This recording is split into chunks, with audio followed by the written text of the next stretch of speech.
Hello all, welcome to Alyx's World, a safe space for wrestling fans like you. I am your host, Alyx, just Alyx, and today's guest is the incomparable Chris Van Vliet. He's interviewed wrestlers, he's interviewed celebrities, he is a 4-time Emmy Award winner, and I cannot wait to have this conversation with him. I hope you guys enjoy it, but before we get to that, you know what we gotta do, we gotta pay them bills. Let's go ahead and get to the sponsorship of today's show, SeatGeek. Today's video is sponsored by SeatGeek. If you're a wrestling fan looking for access to great seats for any wrestling event near you, then you want to use this app. With over 28 million downloads, SeatGeek stands as the unrivaled #1 ticketing app in the market today. SeatGeek constantly delivers incredible deals on ticket prices. When you're exploring the app, keep an eye out for the special green dots that mark the best deals. What's even better is that every ticket you purchase is backed by SeatGeek's buyer guarantee, with the option to return your tickets and even swap them before the events. So here's an exclusive for you. If you click the link down below and use the promo code JustAlyx, you can get $20 off your first purchase. Yes, $20 off any ticket that you purchase using the promo code JustAlyx. This is a sweet deal that you could use literally right now. So don't wait. Click the link, download the app, and join the SeatGeek family today. Ladies and gentlemen, it's a special day. Today's guest is a 4-time Emmy Award-winning TV host, a primetime interviewer for celebrities, wrestlers, a podcast host, an entrepreneur, a social media personality with 2 channels, over 300,000 subscribers, and a combined viewership of 500 million views. He's a husband, he's a father, ultimately, he's a wrestling fan. Give it up for Mr. Chris Van Vliet. This is fantastic. Can you just follow me around all the time and just do this? This would be amazing. Just walk into the grocery store. Chris Van Vliet. Have the Dude, thank you so much for having me on. How you doing, man? Yeah, life's good. Doing fantastic. Appreciate you having me on. I appreciate you for being here, my dude. I've been meaning to do this with you for the longest time. It's just, I personally kind of feel like I had to get my interview chops up to get to your level because I don't want to just be some hammernager talking to the Chris Van Vliet. You know what I mean? I mean, we're just having a conversation here, right? And we're having a conversation and it happens to be recorded. That's it. And I think that the biggest thing here, and I'm sure we'll get into this, is I think so many people like overthink the idea of an interview. Oh my gosh, it's an interview. No, it's just a conversation. You know, this is the same as if you and I were to go out and grab some wings and grab a beer. We're just hanging out. Right. And I think that's why I appreciate your interviews more than anything else. It's not like we have some regular reporter who has a list of questions just ready to go and they're not really listening to what's going on. No, you are literally here. It's almost like you're able to help us relate to the people that you're talking to because it feels like we're there. And I appreciate that about your interview style. That's very kind of you to say. And thank you for saying that. I've always tried, even since the beginning of my career in broadcasting, I've always tried to make interviews feel like a free flowing conversation. And I totally understand that that is not an easy thing like to do at all. And I remember early on, I worked for MTV2 in Vancouver, Canada. And I was doing interviews. I was so fortunate to be able to do interviews with some of the biggest musicians in the world, actors and celebrities. And that was where I did my first wrestling interview with Bobby Lashley. And I remember I would go into the interview going, oh my gosh, if I can just get 3 of these questions in this 10 or 15 minute interview, 3 of these questions will be able to make a TV segment out of this. And our parent company started airing the full interviews, which at the time I was like, oh my gosh, I'm going to totally be exposed because like, these didn't feel like conversations. It felt like I need to get this answer and then I need to get this answer. And that honestly really pushed me to go, let's try to make this question flow into this next one. And wow, he brought something up here that could lead to this other thing, which I thought would be question number 14, but that's now going to be question number 3. And I think the biggest thing is just to listen. And that's one of the biggest things I've learned since I started this is you got to listen. Larry King said it best. I never learned anything while I was talking.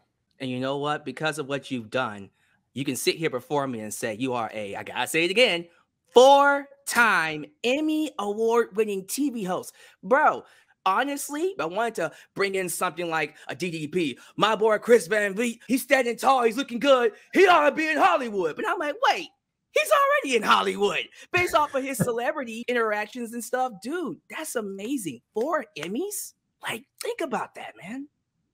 It's been pretty cool. And, they're just off camera over here. I don't know. Maybe I should stack them behind me. I don't know. I also feel like if you put those behind you, it's like, it just feels like it's too much. But yeah, it's very humbling to think about that. And I was so fortunate that I got nominated one year, didn't win. And it's so hard to go to an awards show where you're nominated. I didn't really think I had a chance of winning. I didn't win, but it's so hard to go to that awards show and then leave empty handed because you're like, I got to wait a whole other year to even try to get nominated again. But for me, it really pushed me to like just make better at that time television, but just make better content in general, tell better stories, which is really what you're doing at the end of the day as a content creator, whether that's on YouTube or podcasting, TikTok, Instagram, Facebook, whatever it happens to be, you're telling stories. And for me, it was like, I got to tell better stories. And I really, truly believe that my background in radio and television has helped translate so much into what I'm doing now as a full-time creator. And I'm assuming that made the transition from TV to social media a little bit easier for you, because I know it's a lot different when you're, in front of a camera and you're recording. Hey, sometimes you can always edit, you can always change things up like in social media, but you're still completely changing everything you do. And that transition must have been probably a bit of an easier transition than most. But I'm just curious. So when you decided, all right, I'm going to start a YouTube channel. I'm pretty sure this was back in like the early 2010s or something like that. Yeah. Like, were you nervous, or was it one of those things where it's like, I don't know what's getting ready to happen. Let's see what comes of this. So I started my YouTube channel, like you said, early 2010s. It was 2011 when I started my YouTube channel. And it was honestly just because the traditional broadcasting method does not lend itself to trying to reach the largest audience possible. I was at the time working for the CBS affiliate in Cleveland. I was able to interview some of the biggest stars on the planet.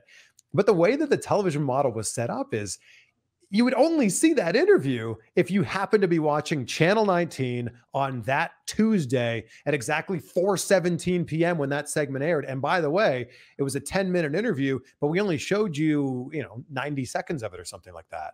And I just went, man, this kind of sucks. I just interviewed Robert Pattinson for the Twilight movies, or I interviewed Henry Cavill talking about Superman, or, some really, really big interviews at that time. There's got to be other fans outside of just Cleveland, Ohio, where this was going to air that would enjoy those interviews. So I just took the raw interviews, threw them on a YouTube channel that at the time had 3 subscribers, my mom being one of them. And I was just like, I want these to be on there just so other fans can see these interviews and maybe take a little bit of something away from it. That was it. I wasn't thinking about monetization. I didn't even know that Google AdSense existed until a year later, by the way. I wasn't thinking about anything. I was just thinking about let's just get this out to the largest audience possible. And it's obviously changed and shifted a lot since then. The idea of being a full-time creator 12 years ago didn't really exist at all. Now it is a very, very real possibility for honestly anybody that's willing to put the time and the effort in and be willing to be patient enough to allow it to grow. I was doing a panel at Comic Palooza here in Houston a year ago, and it's crazy. I was talking to an audience that was like, man, how do I become a big time YouTuber and make a lot of money? And I remember saying that exact same thing. A lot of these big time creators, the PewDiePies, the Markipliers, even people like you, celebrities that came in. When you first started in 2010, 2011, you had 1 million subscribers. All right. Nowadays, in 2023, you say my channel has 300,000 subscribers. My channel has 1 million subscribers. Oh, you put that on a resume. You're a celebrity. You're a massive star. And I think it's crazy how me and you are able to sit from different realms of the world. I'm just a regular guy that just so happens to have a YouTube channel. And I built this platform from scratch, from day one all the way up. And you're a guy from Hollywood, and we're able to talk because of YouTube. I think that is a beautiful, beautiful thing, my dude. Well, look, I'm not a guy from Hollywood. I'm a guy from Pickering, Ontario, Canada, who now Okay. happens to live in California. Yeah. Okay. I mean, a lot of stops along the way, Yeah. to get to where I'm living now. But Yeah. I want to key in on something that you said there. You started from scratch, and I started from scratch, and Mr. Beast started from scratch, and PewDiePie started from scratch, and so did Logan Paul, and, literally any creator out there. And I think the important part about this is if you're going into this trying to be a creator to make millions of dollars or to become rich, do not even bother starting.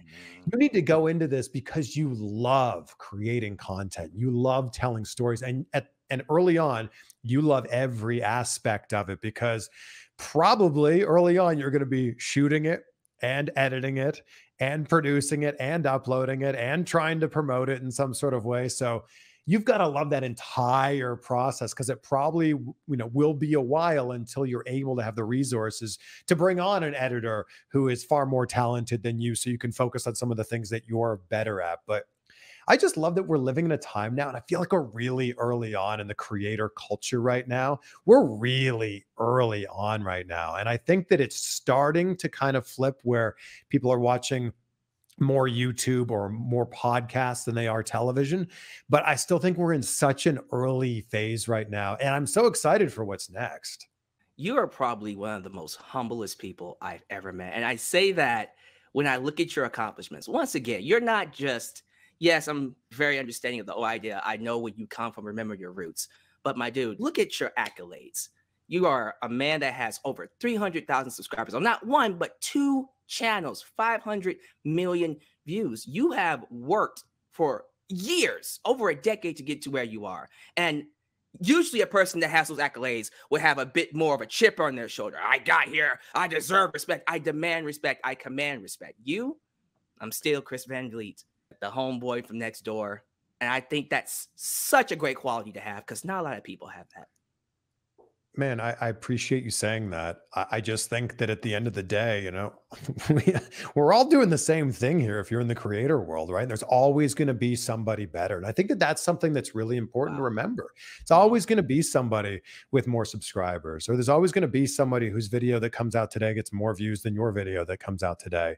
And I think it's just the idea of like continuing to make the best content that you can make. And you could totally relate to this. There's also something about this it's so wild, because you're always creating in a bubble, right? Like, you're staring at a camera right now. I'm staring at a camera right now. Like, I mean, we're staring at each other, but like, Yeah. I'm in a room with one camera. You're in a room with one camera, and that's it. And the crazy thing about the world that we live in right now is that on the other side of the camera is hundreds, if not thousands, if not tens of thousands, hundreds of thousands, possibly even millions of people. And it's hard to, it's not like you're standing in a stadium looking at all these faces. You're standing here looking at a screen. And I think it's really, it's easy to forget that there's other people on the other side of this lens. And I think that that's a really interesting thing to always kind of remember. And with that said, I do want to go ahead and get into what you're known for here on YouTube, which is the interviews, not just with professional wrestlers, but also with celebrities. My personal favorite, if I can tell you my top 3 favorite interviews that you've done so far. I loved your interview with The Rock, of course. It's Dwayne The Rock Johnson. That's another one who is just super humble. The highest paid actor, one of the highest paid actors in Hollywood. I don't know where he stands now, but it's almost like he's still someone that you can go up to and just say hi, and it's incredible.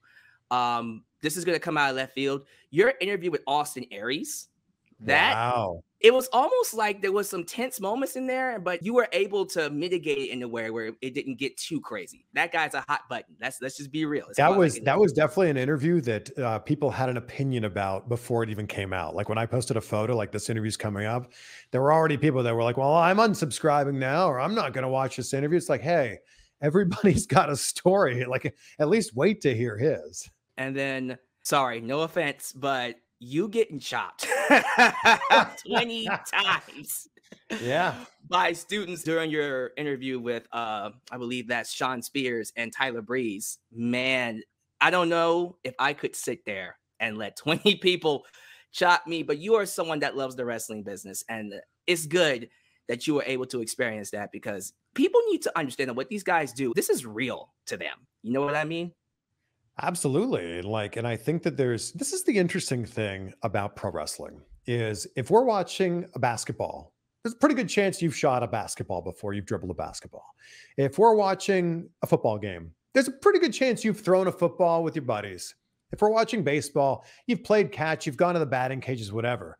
If you're watching pro wrestling, there is a very high chance you don't even know what the ring feels like. You've never taken a bump. You've never ran the ropes. And I think that that's such a fascinating thing. It's like you can't really wrap your head around what wrestling feels like. You're simply watching it as an audience member. And I think that there's definitely something great about like being a lifelong fan and knowing what you like and knowing what looks good to you or not. If you don't really know what it feels like, I think it's a totally different thing. But yeah, look, when you're gonna take 20 chops, you can't just like stop at like 14. You know, it was definitely hurting. It started hurting after number 1 and, you know, it didn't get any work or any better, but I committed to 20. Got to do 20. Man, are the marks still there on your chest since the video? Jesus.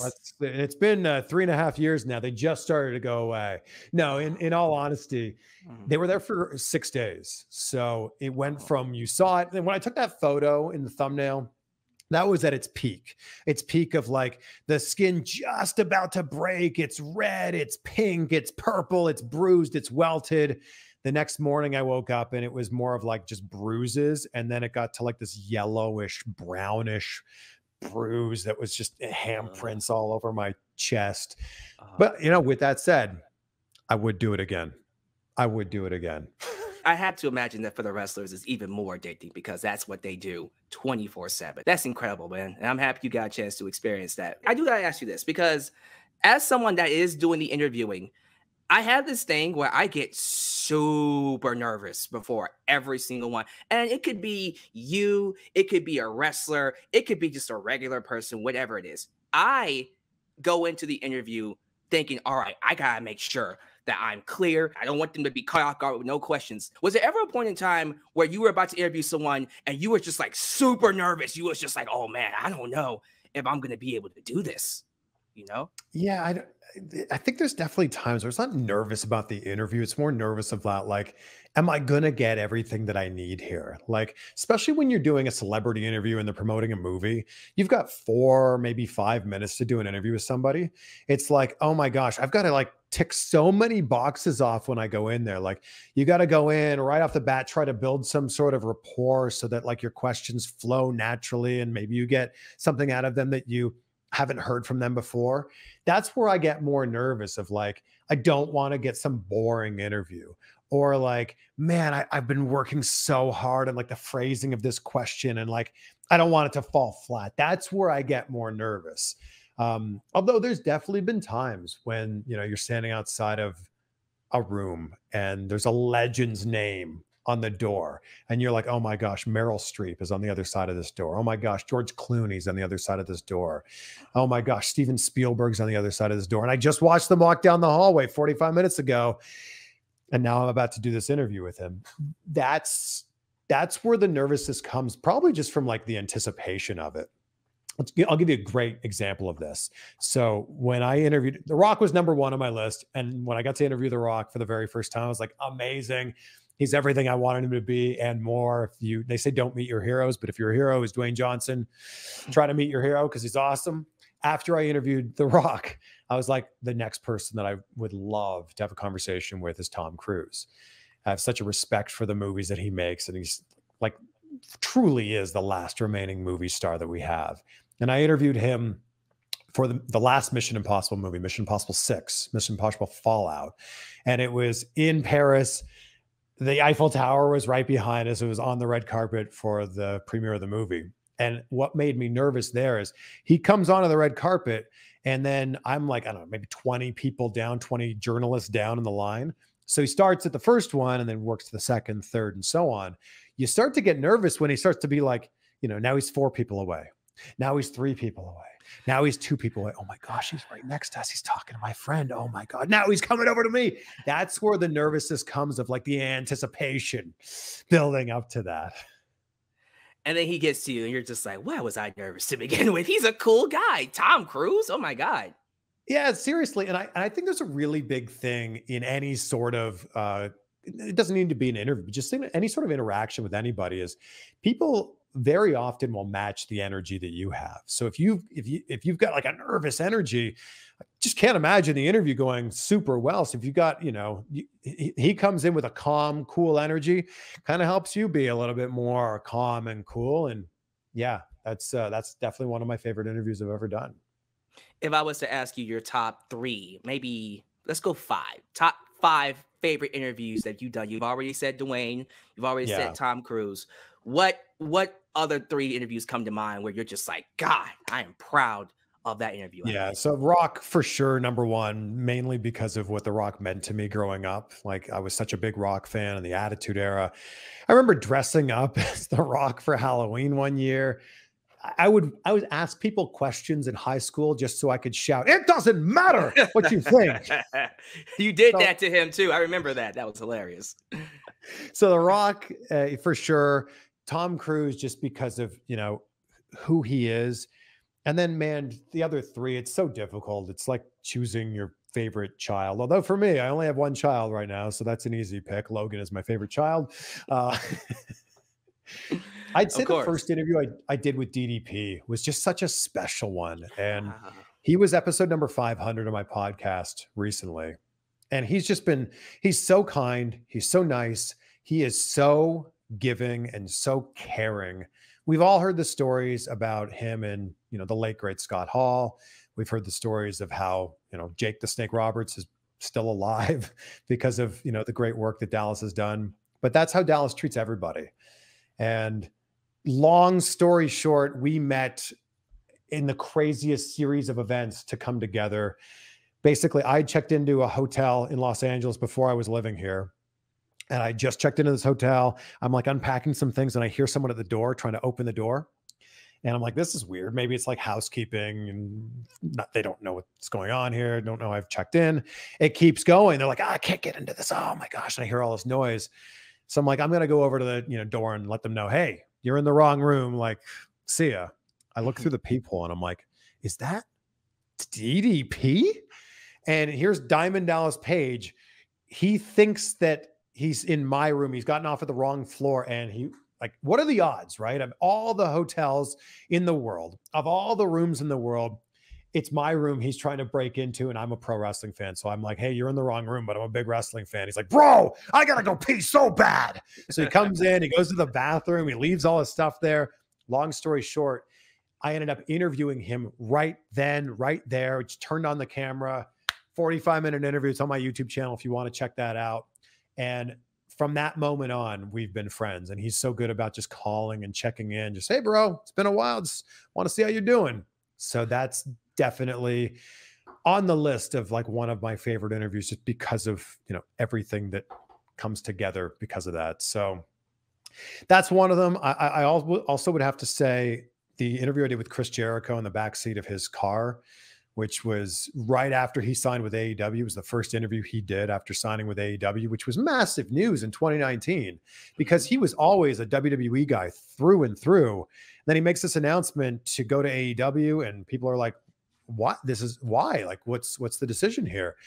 I had interviewed him before, so we had a connection through a mutual friend. And that interview ended up getting seen by a lot of people. And I'm very grateful to Jericho for giving me the opportunity to do that. He basically said, yeah, I'm available if you want to come out. It was a 4-hour drive there. It was a 4-hour drive back. I had my friend drive my car back and I was editing along the way so we could get the video up as soon as possible. The laptop died. We had to go to like a service station to plug it in to finish the edit so that as soon as we got back to my house, boom, we could put it on the internet. That was a really big thing for me. So that's 4. We're going to go with number 5. Oh my gosh. I'm looking around the room here because I've got some photos of some people. I'm going to go with George Clooney's always been so kind, so funny, freaking legend. So I'll go with George Clooney to wrap that up, I guess. That's good. No Anne Hathaway, you sure? No, just wait with you. I've interviewed Anne Hathaway more than that one clip that everyone sees. I know. I still It's go back to that clip. It was I mean, hilarious. look, I still get tagged in that video weekly.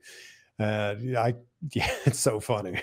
Before we move on to the next one, I did see your recent interview with Shelton Benjamin. Like, guys like him, he has done so much.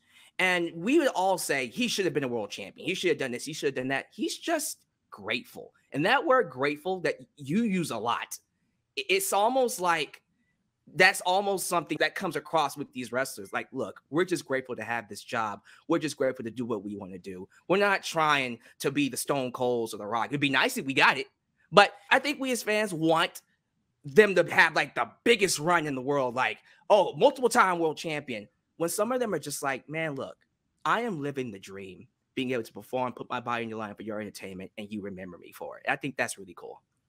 Yeah, well, look, Shelton's had an unbelievable career. He is a guaranteed Hall of Famer. It was Shawn Michaels who said it during the celebration of Shelton's 20 years in WWE.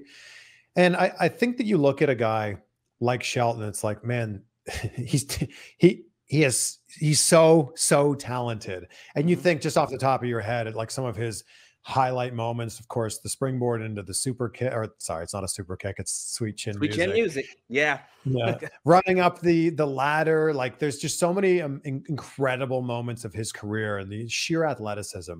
To be able to share some time with someone like Shelton was really, really special. But I think keying in on the gratitude thing, you find that a lot, not just with wrestlers, but with anybody who is fortunate to be able to wake up and be excited for what they're doing that day, whether that's playing music or whether that's acting in a movie, whether it's wrestling, it's playing a sport, even if it's something, they love their job, being a pilot or a teacher or whatever it happens to be. I truly think that passion is the secret sauce of life. And for me, I've always defined success as being excited for what you're going to do that day. And then at the end of the day, being proud of what you've accomplished. And then, let's wake up tomorrow and do it again. And I think that you find that with people who don't say, I have to go to work. They say, I get to go to work. Like, how lucky am I to be able to do this thing?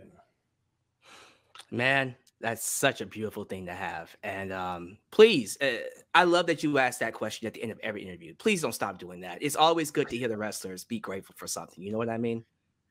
Yeah, and I think for me, it's the reason I do it is one, yeah, I'm curious. What are 3 things you're grateful for? But more importantly, I want my audience to start thinking in those terms. And they look at someone who's, living their dream, or someone who's accomplishing all these incredible things. And oh my gosh, they're grateful for some of the same things that I have in my own life. Well, maybe I should start to live in that attitude of gratitude a little bit more. That person who has all of these things that I wish I could have, they're grateful for their family. Wow.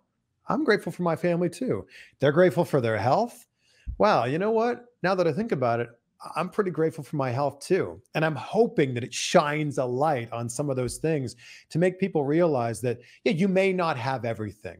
And none of us are ever going to have all of the things that we want to have.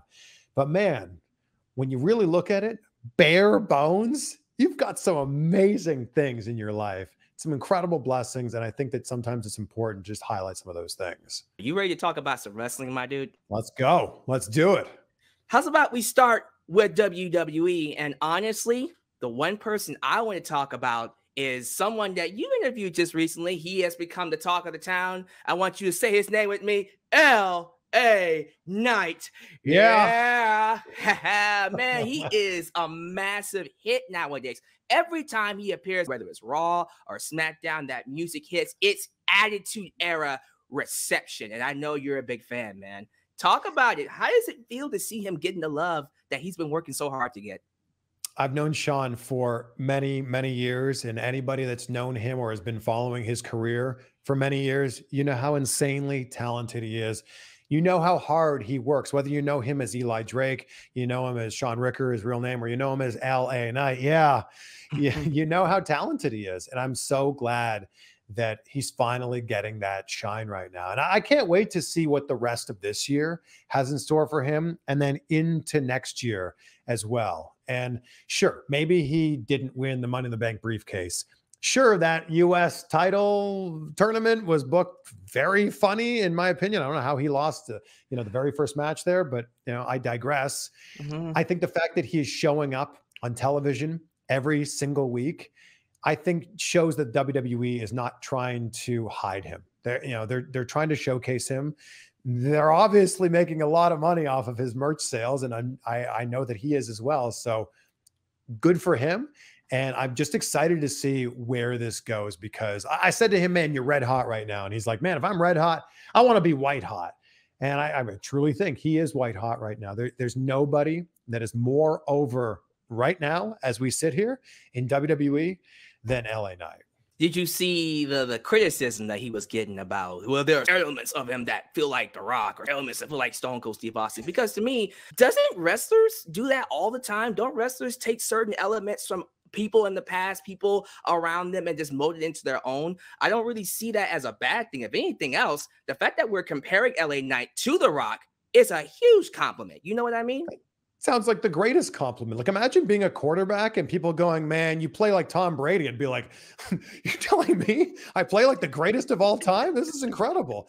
For people to say that he has bits of Stone Cold Steve Austin and bits of The Rock in him, it is an incredible compliment. And I don't know how you could ever possibly see that as anything other than that. But yeah, you talk to all the greats. Ric Flair will tell you that, there were elements of his character that came from somewhere else. Triple H will tell you that. The Rock will tell you that. I think that LA Knight his character is incredible. The crowd loves it. I actually think he's going to build on this a little bit more. I think there's some more, like even some more stuff for us to like chant along or sing along with. Because in NWA, before he would start his promo, and people need to go back and watch this, he would be standing there with the mic and the crowd would start to chant, talk to us, talk to us. And then he would bring the mic to his mouth. The crowd would start to go quiet. Oh, let me talk to you. And I'm like, yes, it's so good. And I can't wait till the talk to us chant catches on in WWE. Oh, we still got plenty of time to work with him. People are saying he's 40 years old. I mean, look, 40 is the new 30, in my personal opinion. We still got a long way to go with LA Knight. And another person I want to talk about is Cody Rhodes. You also interviewed him for his recent documentary. And what's the big talk about Cody is WrestleMania. Everyone's still upset, as I would expect him to be. He didn't get his moment at WrestleMania 39. And I feel like him losing at WrestleMania made him even more popular, because now people are like, oh, he's got to win it now. Look at him. He's so over. He's so good. Everything he touches turns to gold. And I think that loss put a chip on his shoulder to a point where next time he gets that championship match, he's got to win that title. But for me, you can't feel that way until you have that loss. So I'm curious, what was your reaction to Cody when he didn't beat Roman Reigns at WrestleMania 39? What I think is so funny is I thought WrestleMania 39 top to bottom was very solid. And there's a lot of people that just because Cody didn't win in the last match and then WrestleMania ends that Sunday night, they go, man, I didn't like WrestleMania this year. It's like, well, take the finish out of the WrestleMania 39. Like, you didn't like everything else that happened. Like, that was a fantastic match. Sure, maybe the finish wasn't what you thought it was going to be, but I thought that WrestleMania 39 was great. And this is long-term storytelling. And wrestling fans have been asking for long-term storytelling for a long time. We're finally getting it with the Bloodline, which is a fantastic, I think, top 5 storyline of all time in pro wrestling. And we're also getting this with Cody. I just don't see a clear path right now to get back to where he was. It'll be very interesting to see how this leads, I'm guessing, to WrestleMania 40 in Philly next year. But I'm really curious. What's the storyline? What's going to happen here going into Survivor Series? What's going to happen going into the Rumble? How are they going to have a match at WrestleMania 40? I'm not sure. But if I had to make a guess right now, it's August of 2023. If I had to make a guess right now, Roman Reigns goes into WrestleMania 40 as the champion, holding it at that point for close to 4 years, which is insane. Wow. And I think it's Cody Rhodes that leaves as the champion. I don't know how we're going to get there, but it'll be very interesting to see. I'll be here to watch it myself. Speaking of Roman Reigns, that number that you just said, 4 years, over 1,000 days as a world champ. I never thought I would be alive to witness that type of reign ever. Because the last person to do that was Hulk Hogan, if I'm not mistaken. So Roman has been on fire. This entire bloodline storyline has been incredible to watch. And I don't think we'll be able to say that when it's all said and done, maybe at WrestleMania 40. Man, talk about this storyline. Like, how have you been enjoying it? Look, with great respect, I don't think there were a lot of really good storylines to come out of the pandemic era of wrestling. Like, we're not going to be going back in 20 years going, oh man, those matches that took place in 2020 and 2021 in front of nobody were so good. But I will say one of the best things to come out of that time was the fact that they were able to do this with Roman's character without having the crowd boo on, boo him or cheer him, or, they were able to basically get the reaction they wanted because there was no crowd in the arena, so that they could just push the envelope and, push the agenda that they wanted. That ended up being such a great storyline, working into the everything with the bloodline. And just when you thought that storyline was over, they bring you back in. It's fantastic. It's great storytelling. And Roman is so good at what he's doing right now. And who would have thought, 5 years ago, if we had this conversation and we said Roman Reigns is not only going to be the biggest star in the WWE, but the biggest heel, you'd go, no way. That guy, oh man, they keep shoving him down our throats. Now we can't get enough of Roman Reigns. And I think it's amazing. And I think that we also need to appreciate what we have with Roman right now, because I just don't think it's going to be around that much longer. Remember how much we were booing Cena when he was coming out every week? Now when Cena comes out, we're like, oh man, we appreciate you so much. I feel like that's going to start to happen with Roman. So let's appreciate the magic as it's happening right now and appreciate how great this is, because it's not going to be around forever. And we transitioned over to the other wrestling company, AEW, because speaking of magic, Wembley Stadium, 80,000 tickets distributed, incredible event, historic. I never thought in my life I would ever see those numbers with any other wrestling company besides WWE. AEW is about to make history next Sunday, man. How incredible is that? Yeah, it's pretty incredible. And it also shows that there's a real hunger for pro wrestling in these international audiences. And I think that that's going to be one hell of a show. That's a historic show. And I can't wait to see what they pull off there.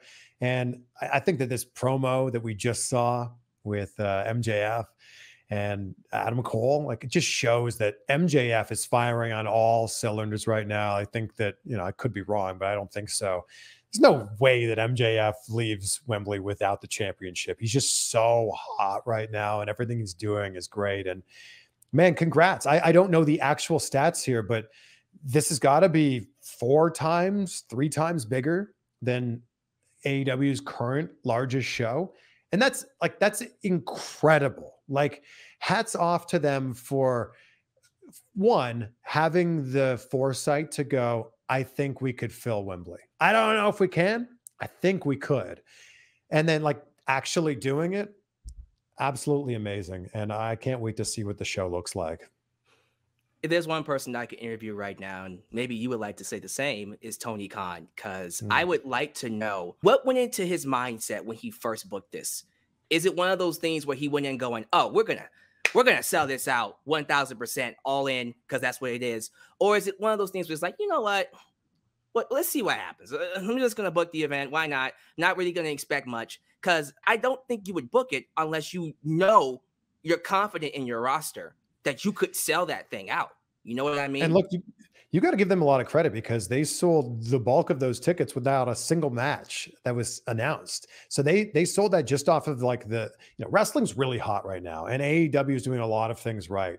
They sold a lot of those tickets just based on AEW is coming here. Do you want to be there? And it's yes, that's it.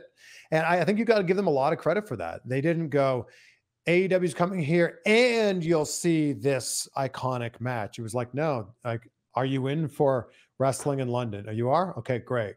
I would love to talk to Tony about that. And I think that the great thing about what Tony Khan has done with AEW since day one is he's just had really big goals. He's had massive aspirations. And I think you've got to give AEW a lot of credit. They were 6 months in when the pandemic happened and the world shut down. I would have to think that any other startup wrestling company, 6 months in, 6 months into their TV deal, 6 months in would have gone, oh my gosh, we had all these dates booked, we had all these arenas booked. Now we can't go. What are we going to do? And they just figured out a way to make it happen and kept rolling along. And that's pretty damn impressive. Even despite all the craziness that's been going on since the media scrum last year, we'll definitely talk about that. It's looking like the roster is better than ever now. It has 3 shows, excuse me, Dynamite, Rampage, and Collision. That's a lot of hours. And then in the midst of it, we get CM Punk. And I say that as a CM Punk fan. You love him, you hate him. Everyone's got an opinion about him. Every time he shows up, man, that man gets people talking on the internet, for better or worse, however you perceive it. I'm just very curious, when you heard about the media scrum last year and you heard that he was coming back, was there ever a side of you that was just kind of like, man, I don't know, is this it for CM Punk? Or were you just confident that there's no way that they can let this guy go? He's too valuable. He brings too much to the table. He's definitely coming back. Well, look, I stay away from the rumors because, who knows if these things are true or not. And based on just what we see on television, whether you love CM Punk or you hate CM Punk, you feel something about CM Punk. And that is the essence of pro wrestling. So when his music hits, whether you're cheering or you're booing, he's got you. And that's really all that matters here. So whether you like him or you don't like him, he's doing his job by getting some sort of a reaction out of you.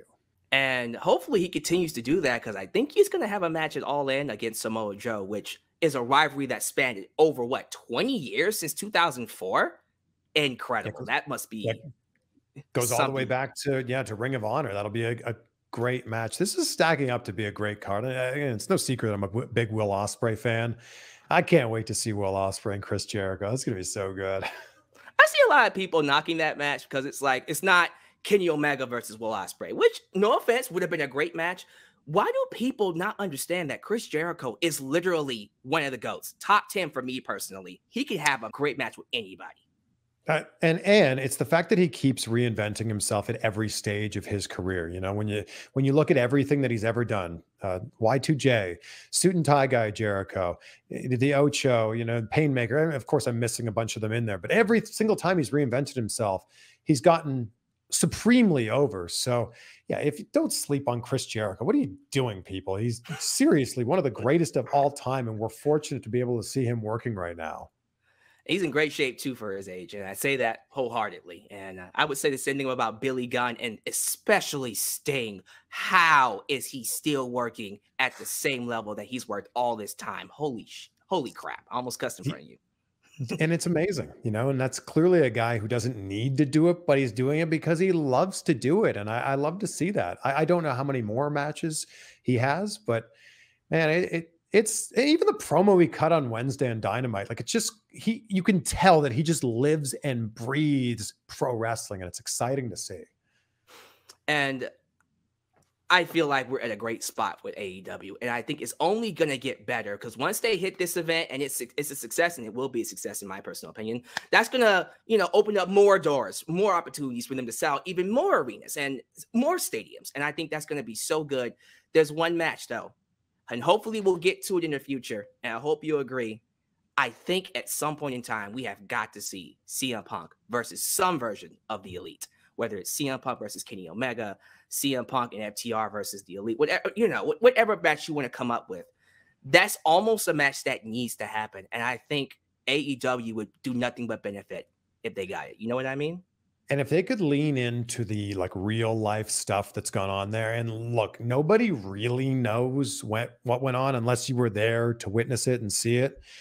If they were to lean into just some sort of aspect, just a sliver of the truth there, this would feel very Attitude Era-esque, where you're leaning into ooh, is this real or is this not real? I don't know what's going on here. Yeah, that would definitely be a match that we would all have to tune in to see. You know what, Chris? I want to thank you for being here and doing this interview with me. And I want to end it exactly how you always end it. Okay. You already know what I'm about to ask you. I want you to name me 3 things that you are grateful for today. Love that. So I'm going to start with health, because without health, you've got nothing else. And, you know, the well man has 1,000 problems. The sick man has one. And I'm so fortunate to, you know, that me and everybody that is close to me has great health. So that's number one. Number two, I'm just going to put the whole family in there. That's my wife, Rachel, my daughter, Logan, our dog, Luna, my parents, you know, my sister and her family. Just so grateful for them. And I'm always grateful for opportunity. Like here we are in different time zones, different parts of the country, talking to each other in real time through the power of the internet.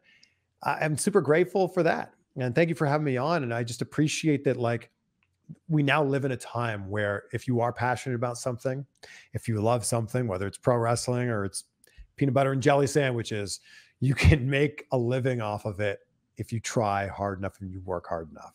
Man, Chris is everything I thought he would be. He is a cool dude. And hopefully you guys learned a little something from him today, because he's always looking to inspire others to be their best self, and that's always important. All his links are down below in the description. I hope you guys enjoyed this interview, and if you want more, please be sure to like the video, subscribe, and click that bell to catch all my content when it comes out. Follow me on social media, Facebook, Twitter, Instagram, and TikTok, and all that down below in the description. Give Chris a follow as well. I'll catch you guys next time right here in Alyx's world. A place that is, was, and forever will be a safe space for wrestling fans like you. Peace.